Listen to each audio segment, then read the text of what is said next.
if you're somebody that has struggled with that, if you're someone that is unable to overcome something in your life, and you know that there is something in your life that you need to let go, by the end of this video, you're going to know exactly how to overcome it. You're going to have every tool that you need to be able to cut off the stronghold in your life, to overcome the addiction that is currently hindering you. So the Google definition of addiction, the word addiction, is the fact or condition of being addicted to a particular substance or activity. Keep that in mind. Now, addicted means being physically and mentally dependent on a particular substance. Now let's follow on from this. Remember this as well. Dependent. What does it mean? Requiring someone or something for support. Now I want you to remember all three of these definitions, because it's going to tie into the solution later in the video. A great passage in the Bible when it speaks about there's no temptation that you've fallen under which is not common to man. And it's interesting because all of these things I used to think were so specific to me, and it was just me that suffered with these things. So let me go through them. So first of all, porn, objectifying women. So porn was a big one in my life. I would come home after school, after college, after work, and most days I would get my iPad out, type in the hub.com, go straight to it, and gratify myself most days as a young teenager, as a young man, kind of growing up. And it was a constant. And the truth is, this one felt normal. It didn't feel like a problem up until quite recently. In recent years, the last 3 years, it didn't really feel like a problem. There wasn't much research on it. There wasn't much. It was just normal. It just was normal as young boys. We'd all talk about it, and it just became the norm. However, this would then lead on to another problem, which led me to objectify women. Now, when I say every woman in my life at that time, whether I worked with them, whether I was friends with them, whatever I had, any interaction I had with a female that I wasn't related to, I swear to you, I objectified them in a sexual way. I looked at them in a sexual way. That was simply through the things that I was watching online, having that impact on my mind, and then manifesting into objectifying women in and around me. The next one was processed food and sugar. This is a big one, I think, for many people. We struggle with everything on the shelf is processed. Everything has some sort of refined sugars in. This can be one of those addictions that ruins our skin, our health, our physique, it causes so many problems. There's such a domino effect to consuming processed food and sugar, and this was a massive one for me. I remember growing up around Christmas time. I'm going to give you real examples, so you know I'm not joking. Real examples. Around Christmas time, my family would always have this big bucket of like sweets and whatnot near the door, and my parents would always bring in like ice cream and all this stuff because we'd have family around. And I swear to you, my addiction to this stuff got so bad that my parents would have to hide stuff in the house, random corners and random cupboards in the house. They'd have to hide all these sugary treats away from me. Now, as a family, we've got a lot better and we don't really consume a lot of that stuff. However, back then, when we did consume things, because of my overconsumption and addiction, my parents would literally have to hide things in the house so I didn't go and ruin Christmas by eating a tub of Ben & Jerry's. The next one was my phone and social media. This was very recently, and it actually kind of sparked some emotion speaking about this, so I'm going to give myself grace. But the phone and social media was a massive one for me, because every minute, scroll. This is actually my other phone. This is because my main phone is under very strict instruction and guidelines and time structures of when I can use it. When I went from somebody who was overweight, unable to speak well, not confident with women, blah blah blah, the list goes on, to someone that kind of conquered all that stuff and kind of come above it, what happened is I started to get an addiction for the external validation and attention that came from being or coming across as quite impressive in people's terms. And that is an addiction within itself. So on both ends of the spectrum, not being so good at things and being good at things, in people's eyes, there's an addiction to either one. So this is why overcoming addiction is extremely important in our day-to-day life. I've messed this up. Where on earth did I put the bubble? Let's put it right in the corner. So what we're going to talk about, so what we're going to go through is we're going to go through the addiction cycle, the physiological, psychological, neurological cycle. I don't want to get too sciencey, but if we're going to break addiction, we need to understand the process of what it's doing to our mind, our body, and the connection between our mind and our body, which is the neurological side. So first of all, let's understand the mind. What does addiction look like in the mind? So addiction is a coping mechanism to avoid pain, discomfort, or emotions. So now let's use an example for all of this, and we're going to go through the psychological cycle of what takes place when we're addicted to something. So first of all, there's a craving for it. Second of all, it's ritual. This is something that we do. The next one is reward. We get a reward from the thing that we just do, the thing that we're addicted to. Then we feel guilt. The reason why we feel guilt is because we know it's not. And then what do we do after that? We repeat it. That's the process of psychological addiction. Now, let's talk about neurological addictions. Well, how it links. Neurological just links the mind to the body.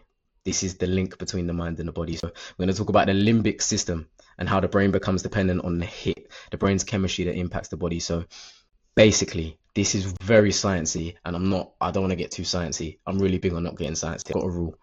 I want you to hold me to that. I don't get too sciencey with stuff. But basically, our mind, that process, that cycle that we just spoke about, what happens is that's the process that goes through our mind, and then the manifestation of that into actually doing it is neurologically the limbic system has rewired to gratify ourselves for these things, to gratify us, for our addictions, to gratify us. It's literally the brain literally rewires in order for these things to gratify us, if that makes sense. I'm going to go into it a little bit deeper. It's going to make a bit more sense when we talk about the body. So the body, the addiction rewires the brain. So literally rewiring, things move around in our brain. So the dopamine, obviously, that links more to the mind, but the reward circuits, it's the reward circuits. Let's go back to the start. I hope these dots are connecting. So the reward circuits is, right, crave a thing, do it, reward, guilt, repeat. That circuit, the first bit, craving it, do it, it's normal. Why is it normal? Because that's the circuit in our brain. Then reward. Now, I want to use an example. So for myself now, if I don't know, lit up a spliff, say we had a spliff. First of all, craving is not there. I don't crave that stuff anymore. The ritual, that ain't there either. So because I don't do it. Third of all, the reward's not really there. Yeah, it'd probably feel quite good. It's literally wired to set off your dopamine. The guilt, yeah, probably feel a bit of guilt. But you understand how, because my brain is not set up for that cycle, for anything in that cycle, it's not going to affect me. So going back to when now and then I used to dabble in a bit of the ganja plant. Do you get what I'm saying? That reward system had been created in my mind. So what I would do is on a random weekday, I'd be like, I crave this thing. Step one. Then next, I would be like, it's normal. I do it now and then. Step two. Well, why do I do it? Because it brings a reward. So step three. Then after I'd finished, I'd be like, probably shouldn't have done that. Boom. Step four. And then what would happen? Next week, I'll do it again. Repeat. I hope that makes sense of how neurologically that pattern has been created in your mind because you're in this cycle. So the truth is, the premise is not how do we break addiction? How do we break the cycle? That's the question that we need to ask. How do we break the cycle? How do we shift the cycle? So we break the cycle and we shift it to something else. And that is what I'm going to be going through. This next slide is going to explain everything of how to finally overcome break addictions. This side was a bit sciencey. The next slide is going to be solution-y. if that's a word. I don't even know if that's a word, but it's going to show you exactly how to break this cycle. And then once it's broken, transfer it into another cycle. Because what you're going to realize is that we are, as humans, we are all addicted. Let's go back to the definition of addiction. Yeah. Hold on. Let's go back to the definition of addiction. Dependent. Now, every single human being is dependent on something. We're all dependent on water, aren't we? We're all dependent on a house, roof over our heads. So, like, we're all dependent on things. And this is why we have to define, hold on. This is why we have to define addiction to understand it. We are all dependent on something, requiring someone or something for support. We all require things for support. Now, it's not about the addiction. Yeah, we're going to get into it.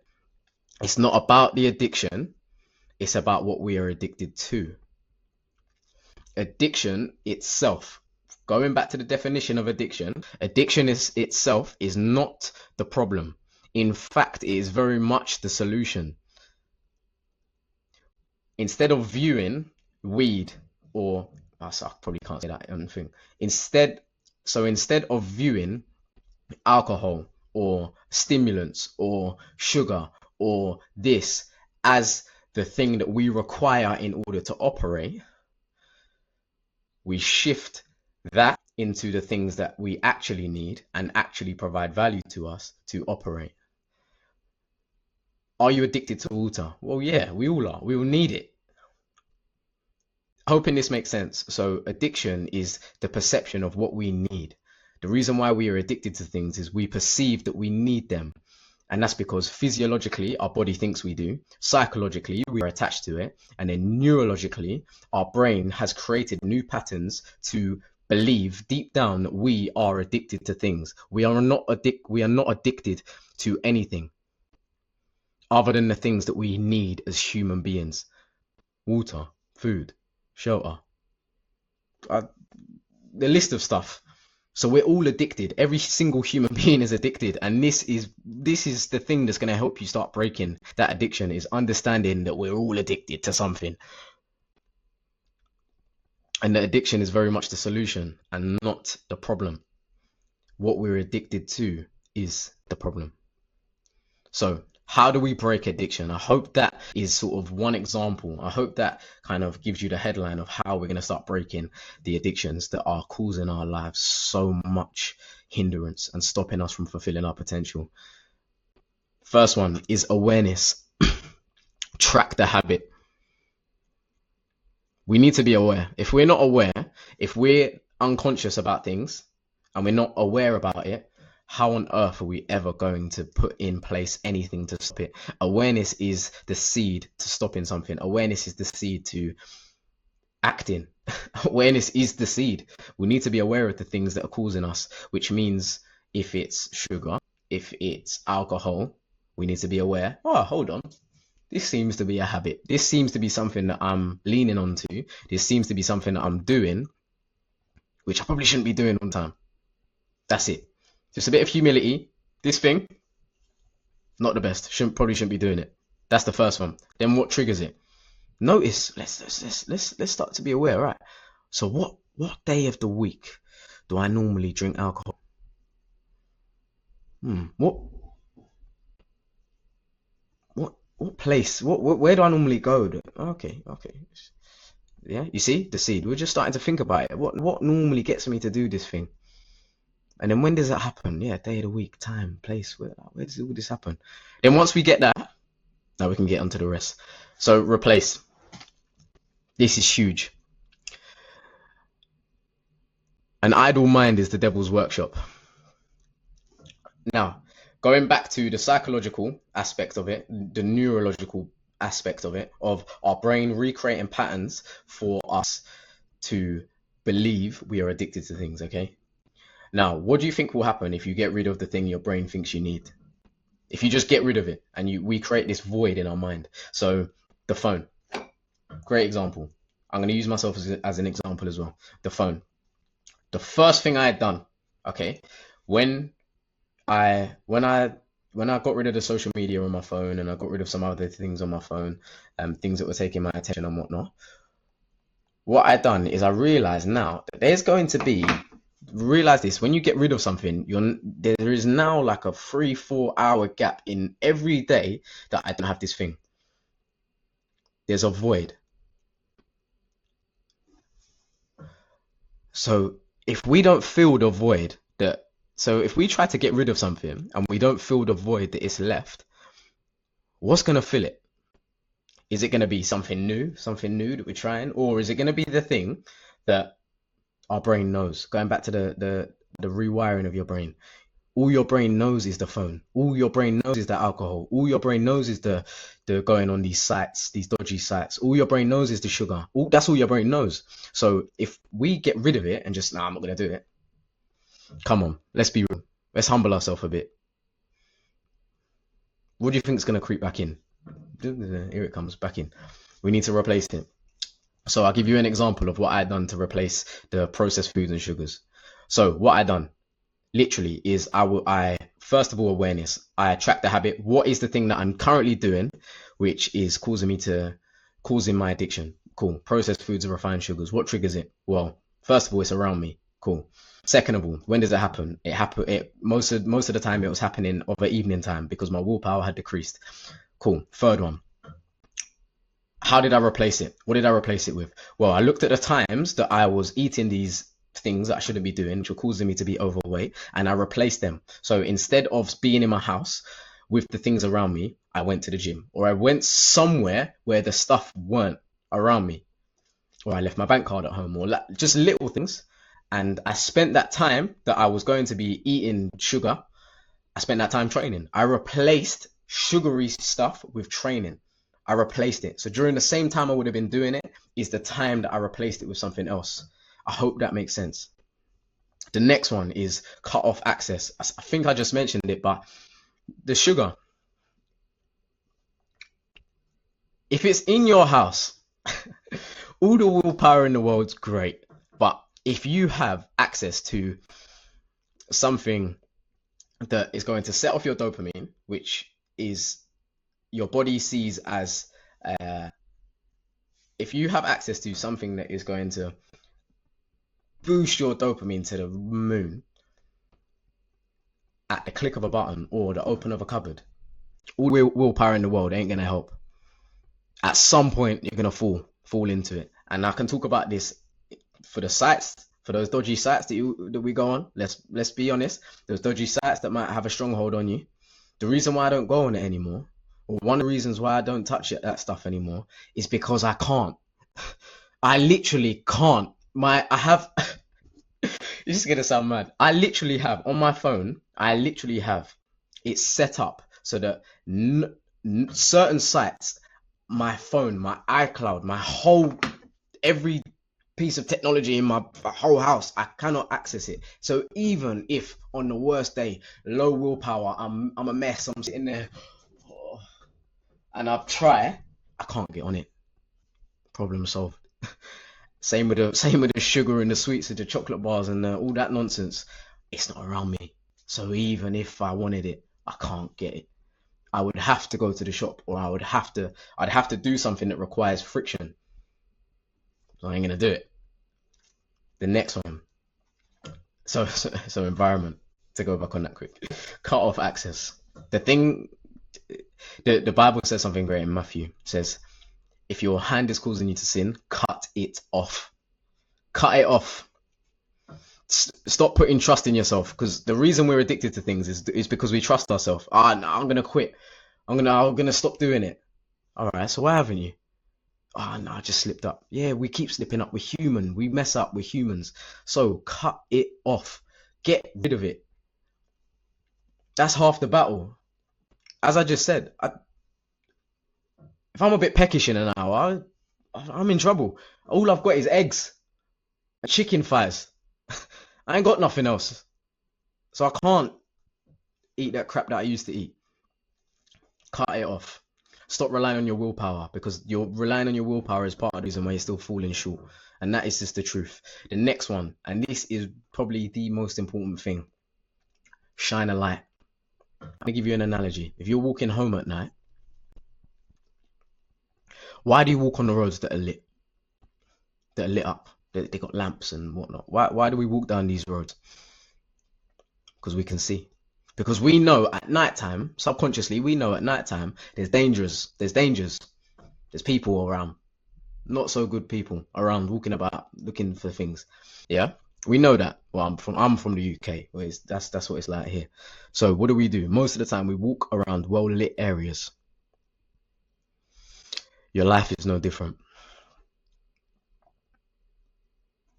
The moment you go down an alleyway, or the moment that you don't confess these things that have a stronghold on you, that are strangling you, these addictions that are prevalent in your life, the moment you do not confess these things is the moment you're walking down an alleyway where there's no light, and it just gets out, it just pops out and robs you, takes something away from you, or you fall into it.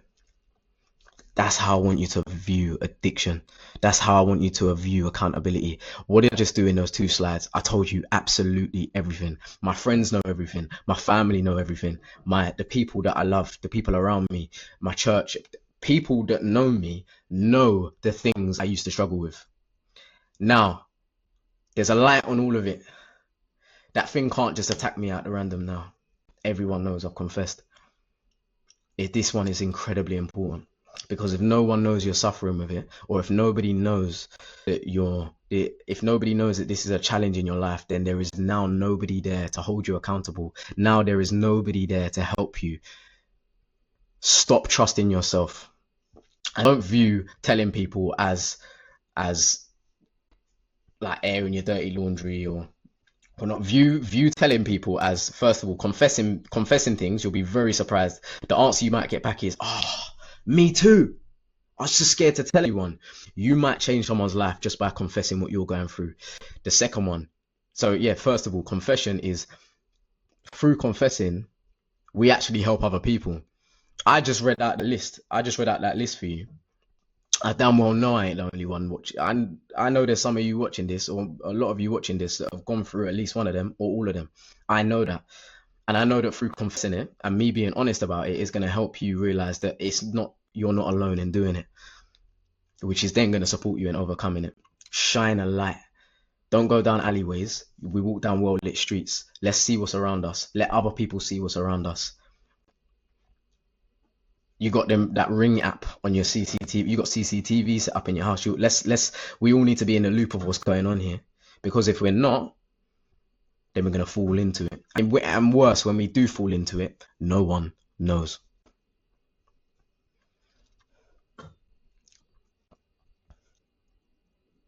Confess everything. But as I said, these 4, write them down.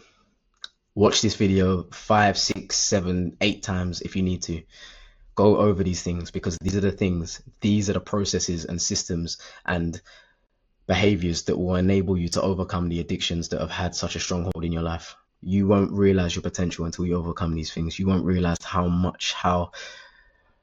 I could go into so much, man. It's a deep one. But yeah, look, that's how to break addiction, how to overcome addiction. I hope this has helped. As I said, I'm going to pop up some stuff in the top corner. Go watch the Addiction is the Solution video. And in the meantime, love for the love. If this was helpful, drop a comment in the comments. And yeah, if you would like me to do a part 2, would like me to do another one of this, to kind of go into even more detail, because there's some spiritual stuff we could have tapped on, and some other areas that are kind of left, we scratched the surface, then we'll leave it at that. But yeah, until the next one, love for the love. I'll see you soon.